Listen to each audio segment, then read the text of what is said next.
ಮತ್ತು ಶರಣಿ ಹಡಪದ ಲಿಂಗಮ್ಮನವರ 890ನೇ ಜಯಂತ್ಯೋತ್ಸವದ ಈ ಕಾರ್ಯಕ್ರಮದಲ್ಲಿ ದಿವ್ಯ ಸಾನ್ನಿಧ್ಯವನ್ನು ವಹಿಸಿಕೊಂಡಿರುವಂತಹ ಪರಮ ಪೂಜ್ಯ ಅಧ್ಯಕ್ಷ ಗುರುಗಳಾದಂತಹ ಜ್ಞಾನಯೋಗಾಶ್ರಮದ ಬಸ್ಲಿಂಗ್ ಸಂಭವ ಬಂದಿಲ್ಲ ಬರಬೇಕಾಗಿತ್ತು. ಅವರ ಒಂದು ಅನುಪಸ್ಥಿತಿಯಲ್ಲಿ ಗುರುದೇವಾಶ್ರಮ ಕಾಕಂಡ್ಕಿಯ ನಮ್ಮ ಪರಮ ಪೂಜ್ಯ ಶಿವೋಗೇಶ್ವರ ಮಹಾಸ್ವಾಮಿಗಳ ಒಂದು ದಿವ್ಯ ಸಾನ್ನಿಧ್ಯದಲ್ಲಿ ಕಾರ್ಯಕ್ರಮ ಸಹ ನಡೀತಾ ಇದೆ. ಅವರ ಪಾದಗಳಲ್ಲಿ ನನ್ನ ಭಕ್ತಿಪೂರ್ವಕ ನಮನಗಳನ್ನು ಸಲ್ಲಿಸಿ, ಅದೇ ರೀತಿ ಚಿಕ್ಕಲಗುಂಡಿಯ ಪರಮ ಪೂಜ್ಯರಾದಂಥ ಮಲ್ಲಿಕಾರ್ಜುನ ಮಠದ ಶ್ರೀ ಶಿವಶರಣಾನಂದ ಮಹಾಸ್ವಾಮಿಗಳ ಪಾದಗಳಲ್ಲಿ ನನ್ನ ಭಕ್ತಿಪೂರ್ಣ ನಮನಗಳನ್ನು ಸಲ್ಲಿಸಿ, ಕಾರ್ಯಕ್ರಮದ ಇನ್ನೋರ್ವ ಸಾನ್ನಿಧ್ಯ ವಹಿಸಿಕೊಂಡಿರುವ ಕಾಕಂಡ್ಕಿಯ ಪರಮ ಪೂಜ್ಯ ವೇದಮೂರ್ತಿ ಶ್ರೀ ನಿಜಲಿಂಗಯ್ಯ ಮಹಾಸ್ವಾಮಿಗಳ ಶಾಸ್ತ್ರಿಗಳ ಪಾದಗಳಲ್ಲಿ ಭಕ್ತಿಪೂರ್ಣ ನಮನಗಳನ್ನು ಸಲ್ಲಿಸಿ, ಅದೇ ರೀತಿ ದಸ್ತಗೀರ್ ಸಾಹೇಬ ದರ್ಗಾದ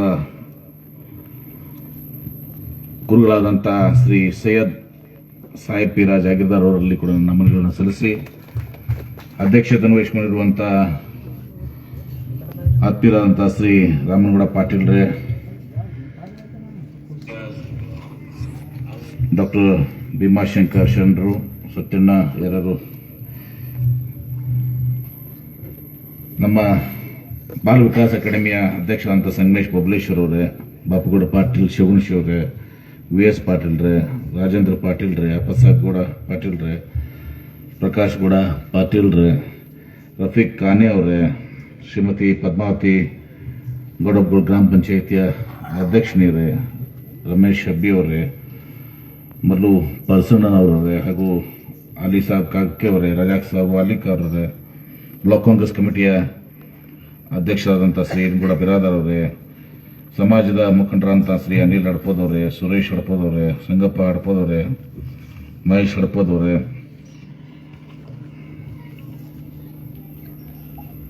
ಇನ್ನುಳಿದ ಎಲ್ಲ ಸಮಾಜದ ಪದಾಧಿಕಾರಿಗಳೇ, ನಮ್ಮ ಇದೀಗ ಬುಡದ ನಮ್ಮ ರವಿಗೌಡರ ಸ್ನೇಹಿತರು ಸಚ್ಚಣ್ಣ ಹಡಪದವ್ರೆ, ಯಾಕಂದ್ರೆ ಅವರು ಧೂಳ್ಕೇಡ್ ರವಿಗೌಡರು ನನಗೆ ಬಹಳ ಆತ್ಮೀಯರು, ನಮ್ಮ ಜಿಲ್ಲಾ ಕಾಂಗ್ರೆಸ್ ಕಮಿಟಿ ಅಧ್ಯಕ್ಷರಾಗಿದ್ದರು. ಅವರು ಬಹಳ ಆತ್ಮೀಯ ಸ್ನೇಹಿತರು. ಎಲ್ಲ ವೇದಿಕೆ ಮೇಲಿದ್ದಂಥ ಗಣ್ಯರೇ, ಕಾರ್ಯಕ್ರಮದಲ್ಲಿ ಭಾಗವಹಿಸಿದಂತೆ ಎಲ್ಲ ನನ್ನ ಆತ್ಮೀಯ ತಾಯಂದರೇ, ಹಿರಿಯರೇ, ಸಹೋದರರೇ, ಯುವಕ ಮಿತ್ರರೇ, ಜಾಸ್ತಿ ಸಮಯ ತಗೋದಿಲ್ಲ. ಯಾಕಂದ್ರೆ ಪೂಜ್ಯ ಶ್ರೀಗಳು ಬಹುಶಃ ಬೆಳಗ್ಗೆ ಬಂದು ಈಗ ಮತ್ತೊಂದು ಕಾರ್ಯಕ್ರಮಕ್ಕೆ ಅವ್ರು ಹೋಗ್ಬೇಕಾಗಿದೆ. ನಾವು ಕೂಡ ಅನೇಕ ಕಾರ್ಯಕ್ರಮಗಳನ್ನ ಹಾಕೊಂಡು ಬಂದಾಗ ಎಲ್ಲ ಕಡೆನೂ ನಾವೇನು 10 ಸರಿಯಾಗಿ ಬಿಟ್ಟಿದೆ ಊರು. ಅದಾಗಿನೂ ಕೂಡ ಮಮದಾಪುರದಲ್ಲಿ ಅನೇಕ ಕಾರ್ಯಕ್ರಮಗಳ ಮಧ್ಯೆ ಇಲ್ಲಿ ಕಾಕಂಡ್ಕಿಯಲ್ಲಿ ಬಂದು ದುರ್ಗಾದೇವಿಯ ಇದನ್ನೆಲ್ಲ ಮುಗಿಸ್ಕೊಂಡು ಬರೋದಕ್ಕೆ ಸ್ವಲ್ಪ ತಡವಾಗಿದೆ. ಅದಕ್ಕಾಗಿ ತಮ್ಮೆಲ್ಲ ಕ್ಷಮೆಯನ್ನು ಯಾಚಿಸಿ, ಇವತ್ತು ತಮ್ಗೆ ಗೊತ್ತಿದೆ, ವಿಜಯಪುರ ಜಿಲ್ಲೆ ಅಣ್ಣ ಬಸವಣ್ಣ ಅವರಿಗೆ ಜನ್ಮ ಕೊಟ್ಟಂತ ಜಿಲ್ಲೆ ಇದು. ಅವರು ಹುಟ್ಟಿದ್ದು ಬಸವನ ಬಾಗೇವಾಡಿಯಲ್ಲಿ, ಇಂಗ್ಲೇಶ್ವರದಲ್ಲಿ. ಈ ವಿಶ್ವಕ್ಕೆ ಬಸವಣ್ಣರು ಕೊಟ್ಟಂತ ಜಿಲ್ಲೆಯಲ್ಲಿ ಇವತ್ತಿನ ದಿವಸ ನಾವು ಹಡಪದ ಅಪ್ಪಣ್ಣನವರ ಒಂದು ಜಯಂತ್ಯೋತ್ಸವನ 891ನೇ ಜಯಂತ್ಯೋತ್ಸವ ಆಚರಣೆ ಮಾಡ್ತೇವೆ. ಅಂದು ಅನುಭವ ಮಂಟಪ ಪೂಜ್ಯ ಶ್ರೀಗಳು ಹೇಳಿದ್ರು, ಎಲ್ಲ ಕೈಯ ಎಲ್ಲಾ ಬೆರಗಳು ಒಂದು ಊರನ್ನ ಒಕ್ಕಟ್ಟಿರ್ಬೇಕು ಅಂತ ಹೇಳಿ. ಅಂದು 12ನೇ ಶತಮಾನದಲ್ಲಿ ಬಹಳ ಕ್ಲಿಷ್ಟಕರವಾದಂಥ ಸಮಯ. ಆವಾಗ ಅನುಭವ ಮಂಟಪದಲ್ಲಿ ಎಲ್ಲ ಶರಣರು ಕೂಡಿ ಅಲ್ಲಂ ಪ್ರಭುಗಳ ಅಧ್ಯಕ್ಷತೆಯಲ್ಲಿ ಬಸವಣ್ಣವರ ನೇತೃತ್ವದಲ್ಲಿ ಒಂದು ಜಾತಿ ರಹಿತ ಸಮಾಜ ನಿರ್ಮಾಣ ಆಗಬೇಕು. ನಾವು ರಾಜಕಾರಣಿಗಳು ಮಾತಾಡ್ತೀವಿ ಜಾತ್ಯತೀತ ಅಂತ ಹೇಳಿ, ಸೆಕ್ಯುಲರ್ ಅಂತ ಹೇಳಿ. ಆದ್ರೆ ಬಸವಣ್ಣವ್ರು ಹೇಳಿದ್ದು ಬಸವ ಧರ್ಮ, ಲಿಂಗಾಯತ ಧರ್ಮ ಜಾತಿ ರಹಿತ ಧರ್ಮ, ಅಂದ್ರೆ ಜಾತಿನೇ ಇರಬಾರ್ದು ಅಂತ ಹೇಳಿ. ದುರ್ದೈವಶಾತ್ ಕಲ್ಯಾಣ ಕ್ರಾಂತಿಯಾಗಿ ನಾವೇ ಈಗ ಬಹಳಷ್ಟು ಜಾತಿವಾದಿಗಳಾಗಿದ್ದೇವೆ. ಆ ಒಂದು ಸುಂದರ ಪರಿಕಲ್ಪನೆ ಏನಿತ್ತು 12ನೇ ಶತಮಾನದಲ್ಲಿ. ಇವತ್ತು ಮಾನವರಲ್ಲಿ ಇವತ್ತು ಸಹ ಭೇದ ಭಾವನೆ ಇರಬಾರ್ದು, ಮೇಳು ಕೀಳು ಇರಬಾರ್ದು, ಅಸ್ಪೃಶ್ಯತೆ ಇರಬಾರ್ದು, ಮಹಿಳೆಯರಿಗೆ ಸಮಾನತೆ ಕೊಡಬೇಕು, ಮೂಢನಂಬಿಕೆಗಳು ಹೋಗಬೇಕು, ಅನಿಷ್ಟ ಪದ್ಧತಿಗಳು ಹೋಗಬೇಕು, ಒಂದು ಸಾಮಾಜಿಕ ನ್ಯಾಯದ ತತ್ವದಡಿಯಲ್ಲಿ ಇವತ್ತು ಸಹ ಅನುವು ಮಟ್ಟದಲ್ಲಿ ವಿವಿಧ ಕಾಯಕ ಸಮುದಾಯದ ಶರಣರೆಲ್ಲರೂ ಕೂಡಿ ಇವತ್ತು ವಚನ ಚಳುವಳ ಮೂಲಕ ಅಪ್ಪಟ್ಟರು ಕನ್ನಡದ ಭಾಷೆಯಲ್ಲಿ ಆಡು ಭಾಷೆಯಲ್ಲಿ ಜನರಿಗೆ ಇವತ್ತು ಸಹ ಸಾಮಾಜಿಕದಲ್ಲಿ ಒಂದು ಬದಲಾವಣೆ ತರಬೇಕು, ಒಂದು ಸುಂದರ ಸಮಾಜ ನಿರ್ಮಾಣ ಆಗಬೇಕು, ಒಂದು ಸುಂದರ ಭಾರತ ನಿರ್ಮಾಣ ಆಗಬೇಕು, ಒಂದು ಸುಂದರ ವಿಶ್ವ ನಿರ್ಮಾಣ ಆಗಬೇಕು ಅಂತ ಕನಸನ್ನು ಕಂಡಿದ್ರು. ಆದರೆ ಕಲ್ಯಾಣ ಕ್ರಾಂತಿ ಅದಕ್ಕಂತ ಅಂದು ನಾವು ನೋಡ್ತೀವಿ. ಈಗ ಅಂತರ್ಜಾತೀಯ ವ್ಯವಹಾರ ನೋಡಿದಾಗ ಇವತ್ತು ಕೂಡ ನಾವು ಮರ್ಯಾದೆ ಹತ್ಯೆ ಅಂತ ನೋಡ್ತೀವಿ. ಮರ್ಯಾದೆ ಹತ್ಯೆ ಇವತ್ತು ನೋಡ್ತೀವಿ ನಾವು. ಅಂದ್ರೆ ಒಂದು ಜಾತಿಯವರು ಇನ್ನೊಂದು ಜಾತಿಗೆ ಮದುವೆ ಆದ್ರೆ ಮರ್ಯಾದೆ ಹತ್ಯೆಯನ್ನು ಇವತ್ತು ನೋಡ್ತೀವಿ ನಾವು. 21ನೇ ಶತಮಾನದಲ್ಲಿ 12ನೇ ಶತಮಾನದಲ್ಲಿ ಅಂತರ್ಜಾತೀಯ ವ್ಯವಹಾರ ಬಗ್ಗೆ ಪ್ರಸ್ತಾಪ ಮಾಡಿದ್ರು. ಅಂದ್ರೆ ಆ ಶರಣರು, ಆ ವಚನಗಳು ಅವೆಲ್ಲವೂ ಕೂಡ ನೋಡಿದ್ರೆ ಇವತ್ತೊಂದು ಸಹ ವಿಸ್ಮಯ ಆಗ್ತದೆ. ಯಾವ ರೀತಿ ಇವತ್ತೊಂದು ಸಹ ಆಗಿರ್ಬೋದು, ಯಾವ ರೀತಿ ಅನುಭವ ಪಂಟಪ ಇರಬೇಕು. ಯಾಕಂದ್ರೆ ಅವಾಗ ಇವೆಲ್ಲ ವಿಚಾರ ಮಾಡಿದ್ರೆ ಪಾಪ ಪುಣ್ಯ ಇರಲಿಲ್ಲ ನಮ್ಮ ಇದರಲ್ಲಿ. ಆದ್ರೆ ಅವತ್ತು ವಿಚಾರ ಮಾಡಿದ್ರೆ ಇವತ್ತೊಂದು ಸಹ ಪಾಪ ಅನ್ನುವಂಥ ಸಂದರ್ಭ ಇತ್ತು. ಧೈರ್ಯ ಯಾರಿಗೂ ಗೊತ್ತಿರಲಿಲ್ಲ. ಅಂತ ಧೈರ್ಯವನ್ನು ಮಾಡಿ ಎಲ್ಲಾ ಕಡೆಯಿಂದ ಬಂದು ಶರಣರು ಕೂಡಿ ಇವತ್ತು ಅನುಭವ ಮಂಟಪನ ಕೊಟ್ಟು ವಚನ ಚಳವಳಿ ಮೂಲಕ ಇವತ್ತು ಸಮಾಜದಲ್ಲಿ ಬದಲಾವಣೆ ತರಬೇಕು ಅಂತ ನಾವು ಆಶಯ ಪಟ್ಕೊಂಡಿದ್ದು. ಕಲ್ಯಾಣ ಕ್ರಾಂತಿ ಆಯಿತು, ಛಿದ್ರ ಅದಿರಿ.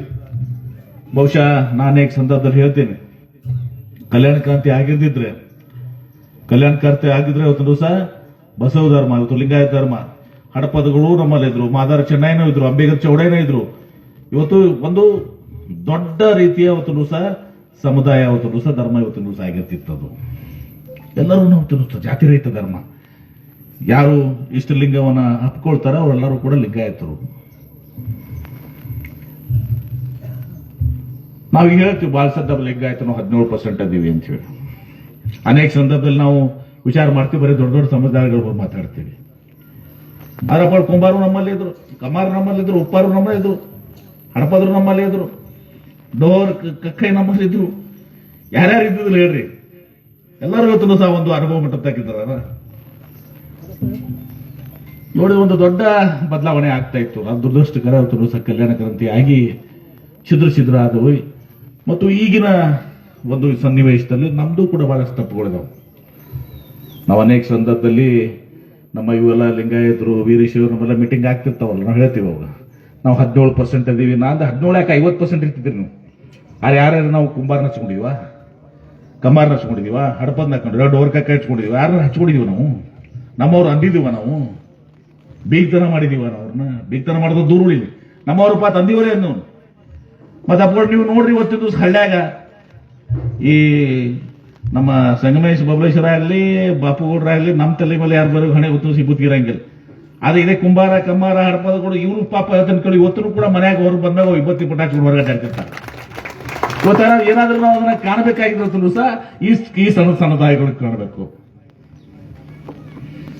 ನಮ್ಮ ಸ್ನೇಹಿತರು ಹೇಳಿದ್ರು ಇವತ್ತು ಸಹ ಬಹಳ ಸಣ್ಣ ಸಮುದಾಯಗಳು ನಾವು 2Aದಲ್ಲಿ ನಮ್ಗೆ ಬಹಳ ಕಷ್ಟ ಆಗ್ತಾ ಇದೆ.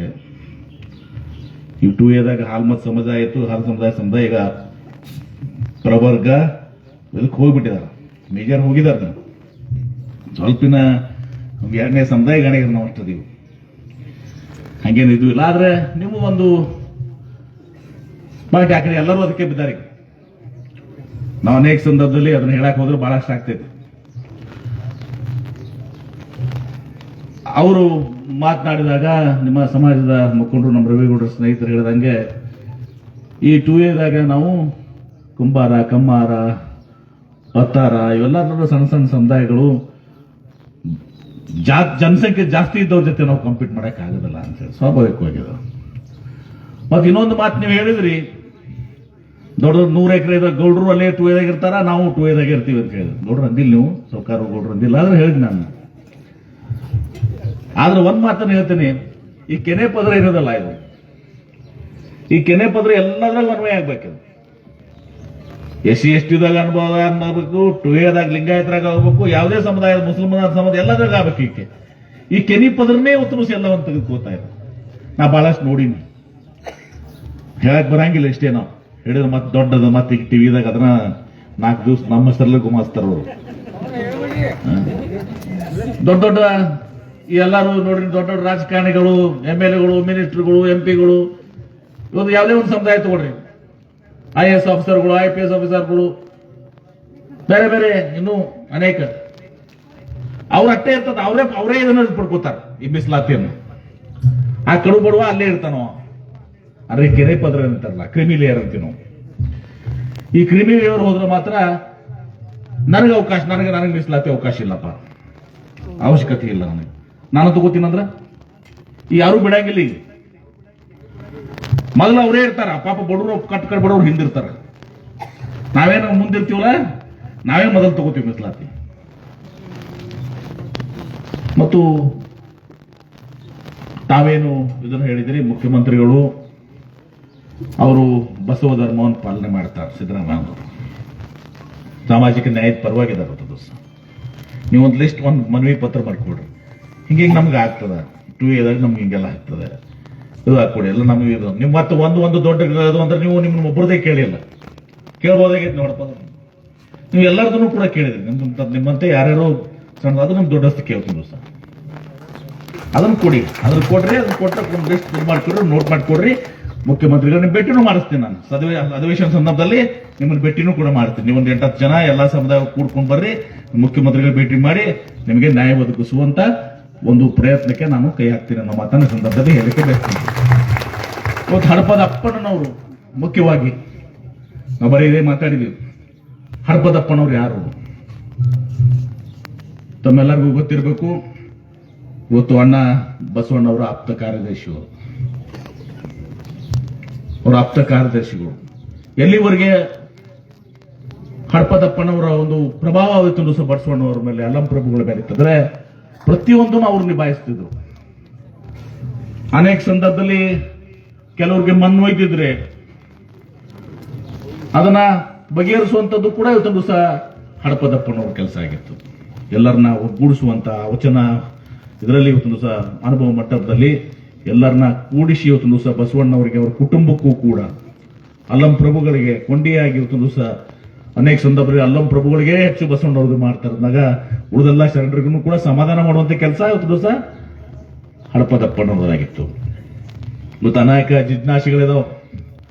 ಹಡಪದಪ್ಪನವ್ರು ಯಾರು, ಏನು, ಎಲ್ಲಿಂದ ಬಂದ್ರು, ಏನಾಯ್ತು, ಅವ್ರು ಯಾವ ಒಂದು ಸಮುದಾಯ ಅನ್ನೋದನ್ನು ಕೂಡ ಇವತ್ತು ಯಾವ ವೃತ್ತಿ ಇತ್ತು ಅನ್ನೋದ್ರ ಕಾಯಕದ ಬಗ್ಗೆನೂ ಅನೇಕ ಇದು ಅದಾವ. ಕರೆಕ್ಟ್ ಅದಾದ್ರೆ ನನ್ನ ಮುಂದೆ ಒಂದು ನೋಟ್ ಐತಿ, ನಮ್ಮ ಅಂತೇಶ್ ಬ್ರದರ್ ಎಲ್ಲ ಒಂದ್ ಸ್ವಲ್ಪ ನೋಟ್ ಕರೆಕ್ಟ್ ಆಗಿ ಮಾಡಿ ಕೊಟ್ಟಿರ್ತಾರೆ.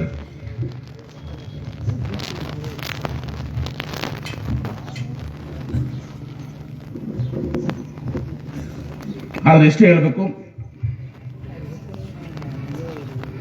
ಅವರ ಒಂದು ಇದರಲ್ಲಿ ಇವತ್ತೊಂದು ದಿವಸ ಹಡಪದಪ್ಪನವ್ರ ಕ್ಷೌರಿಕ ಎಂಬುದು ಒಂದು ಸಂದರ್ಭದಲ್ಲಿ ಹೇಳ್ತಾರೆ. ಕ್ಷೌರಿಕ ಇರ್ಲಿಕ್ಕಿಲ್ಲ ಅಂತ ಅನ್ನೋದನ್ನು ಕೂಡ ಒಂದು ವೀಳ್ಯದೆಲೆ ಮಡಚಿ ಕೊಡುವನಾಗಿರ್ಬೇಕು ಅಂತ ಹೇಳಿದ್ರು ಕೂಡ ತಿಳಿಸಿದ್ದಾರೆ. ಹೀಗೆ ಅವ್ರ ಬಗ್ಗೆ ಸಾಕಷ್ಟು ಇನ್ನೂ ಕೂಡ ಇದು ಆಗ್ಬೇಕಾಗಿದೆ. ಕಲ್ಯಾಣ ಕ್ರಾಂತಿ ಆದಾಗ ಬಸವಣ್ಣವ್ರ ಜೊತೆಗೇನೆ ಅವರು ತುಂಬಿಸಿ ಬರ್ತಾರೆ. ಯಾಕಂದ್ರೆ ಆಪ್ತ ಕಾರ್ಯದರ್ಶಿ ನಾವು ಮಾತ್ರ ಅತ್ಯಂತ ನಂಬಿಗಸ್ತ ವ್ಯಕ್ತಿ ಯಾರಾದ್ರೆ ಬಸವಣ್ಣವ್ರಿಗೆ ಅದು ಹಡಪದ ಅಪ್ಪಣ್ಣವರು. ಯಾರು ಈಗ ಬೇರೆ ಯಾವ್ದು ಬಿಡ್ರಿ, ಪರ್ಸನಲ್ ಸೆಕ್ರೆಟರಿ ಪರ್ಸನಲ್ ಇದು ಅಂದ್ರೆ ಬೇರೆ ಬೇರೆ ಇರ್ತಾರೆ ಒಂದೊಂದು ಮಂದಿ. ಅದೇ ಅದು ಅವಾಗ ಇವತ್ತು ಸಹ ವಿಶ್ವಾಸಕ್ಕೆ ಬೇಕಲ್ಲ, ನಂಬಿಗಸ್ತ ಮನುಷ್ಯ. ಅವ್ರನ್ನ ಸುರಕ್ಷಿತವಾಗಿ ಅವ್ರಿಗೆ ಸರಿಯಾಗಿ ಮಾರ್ಗದರ್ಶನ ಮಾಡೋರು, ಸರಿಯಾಗಿ ಹೇಳುವಂತವ್ರು ಅದು ಯಾರು ಅಂತಂದ್ರೆ ಅದು ಹಡಪದಪ್ಪಣ್ಣವ್ರು. ಅವರು ಬಸವಣ್ಣವ್ರಿಗೆ ಮಾರ್ಗದರ್ಶನ ಮಾಡ್ಕೊಂತ ಕೂಡಿಸಿ ಎಲ್ಲಾನು ಆ ಅರ್ಪ ಮಂಟಪದ ಎಲ್ಲ ಇದನ್ನ ಇದು ಮಾಡಿಕೊಂಡು ಇವತ್ತು ಒಂದು ಕೊಂಡಿಯಾಗಿ ಇವತ್ತೊಂದು ದಿವಸ ಇರುವಂತಹದವರು ಹಡಪಣ್ಣಪ್ಪಣ್ಣವ್ರು. ಅವರ 891ನೇ ಜಯಂತ್ಯೋತ್ಸವನ ಇವತ್ತು ನಾವು ಮಾಡ್ತಾ ಇದ್ದೀವಿ. ಇವತ್ತು ಬಹಳಷ್ಟು ವಿಚಾರಗಳು ನಮ್ಮ ಮುಂದಿದ್ದಾವೆ. ನನಗಿಂತ ಜಾಸ್ತಿ ಇವತ್ತೊಂದು ದಿವಸ ಪೂಜ್ಯ ಶ್ರೀಗಳು ಮತ್ತು ಇನ್ನಿತರರು ಕೂಡ ಅವತ್ತೊಂದು ದಿವಸ ಮಾತುಗಳನ್ನು ಹೇಳಿದ್ದಾರೆ. ಇವತ್ತು ಹಡಪದಪ್ಪನವರು ಅವರು ಬಹಳ ಒಂದು ತಾತ್ವಿಕವಾದಂಥ ಒಂದು ಕೊಂಡಿಯಾಗಿ ಇವತ್ತು ಅವರು ಬಸವಣ್ಣವ್ರ ಜೊತೆಗೆ ಕೆಲಸ ಮಾಡಿದ ಅನುಭವ ಮಂಟಪದಲ್ಲಿ ಬಹಳ ಮಹತ್ವದಾದಂಥ ಪಾತ್ರವನ್ನ ಇವತ್ತು ಹಡಪದಪ್ಪನವರು ಇವತ್ತು ವಹಿಸ್ಕೊಂಡಿದ್ರು ಮಾತನ್ನು ಇವತ್ತು ನಾವು ಸ್ಮರಣೆ ಮಾಡಿ ಅವರ ಒಂದು ಸ್ಮಾರಕ ಇವತ್ತೊಂದು ದಿವಸ ಇಲ್ಲಿ ಕಾಕಣಿಕೆಯಲ್ಲಿ ಇವತ್ತೊಂದು ದಿವಸ ಜಯಂತ್ಯೋತ್ಸವ ಇಷ್ಟೆಲ್ಲ ಜನ ಕೂಡಿ ಇವತ್ತೊಂದು ದಿವಸ ನಾವು ಅತ್ಯಂತ ಶ್ರದ್ಧೆಯಿಂದ ಭಕ್ತಿಯಿಂದ ಬೆಳಗ್ಗೆಯಿಂದ ಇಲ್ಲಿ ತನಕ ಕೂತಿದ್ದೇವೆ. ದೋಷನೆ ಊಟ ಮಾಡಿರ್ಲಿಕ್ಕಿಲ್ಲ. ನಾವು ಸ್ವಲ್ಪ ಅಲ್ಲೇನೋ ಅವಲಕ್ಕಿ ಮೊಸರು ತಿಂದೀವಿ, ಆ ಮಂದಪದಾಗಿಲ್ಲ ಅಂತ ಹೇಳಂಗಿಲ್ಲ, ಉಂಡಿ ತಿಂದೀವಿ. ಬೇಡಪ್ಪ, ಸಮಯ ಇಲ್ಲ. ಅಪ್ಪುಗಳು ಇನ್ನೊಂದು ಕಾರ್ಯಕ್ರಮಕ್ಕೆ ಹೋಗೋದಾರ.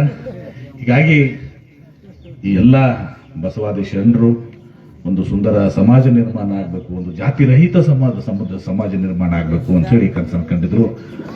ಅದೇ ಒಂದು ತತ್ವದ ಅಡಿಯಲ್ಲಿ ಇವತ್ತು ನಮ್ಮ ಭಾರತ ದೇಶದ ಸಂವಿಧಾನ ಏನದಲ್ಲ, ಆ ಸಂವಿಧಾನದ ಆಶಯನೂ ಕೂಡ ಇವತ್ತು ಬಸವಾದಿ ಶರಣರ ಚಿಂತನೆಗಳು ಎಲ್ಲವೂ ಕೂಡ ಒಂದಾಗಿದೆ ಅನ್ನೋ ಮಾತನ್ನ ಸಂದರ್ಭ ಹೇಳಿ, ಇವತ್ತು ಹಡಪದಪ್ಪನವ್ರನ್ನ ಅತ್ಯಂತ ಗೌರವದಿಂದ ಭಕ್ತಿಪೂರ್ವಕ ನಾನು ಕೂಡ ಇವತ್ತೊಂದು ದಿವಸ ನಾವೆಲ್ಲ ಸ್ಮರಣೆ ಮಾಡೋಣ.